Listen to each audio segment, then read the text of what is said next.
Les professionnels de santé, c'est-à-dire les infirmiers, les aides-soignantes, les médecins, se sont emparés de la bientraitance parce qu'il y a une recherche actuellement de sens dans le travail.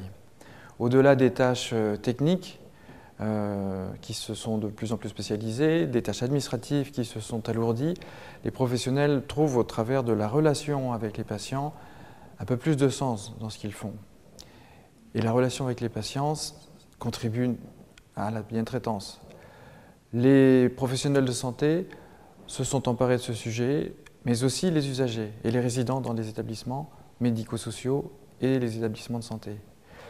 Les usagers ont une place accrue dans la marche de ces établissements et pour eux, la bientraitance est un sujet qui s'impose naturellement. Bien parler, bien communiquer avec les professionnels de santé, demander le respect de leur intimité, c'est des choses qui sont naturelles pour eux. Au-delà des professionnels de santé et des usagers, les institutions se sont aussi emparées assez rapidement du sujet.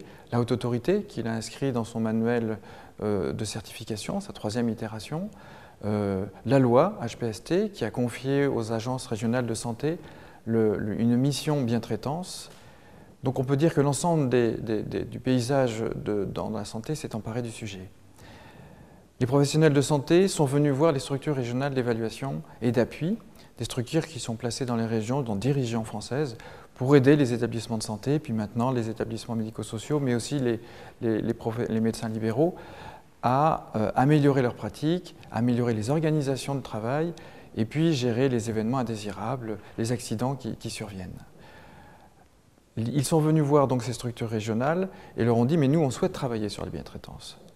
Donc nous, les professionnels de ces structures régionales se sont emparés des sujets dans chacune des régions et ont commencé un travail commun que l'on a regroupé au sein de la fédération de ces structures régionales d'appui qui donc s'est rapproché de la Haute Autorité de santé pour faire un partenariat très fort.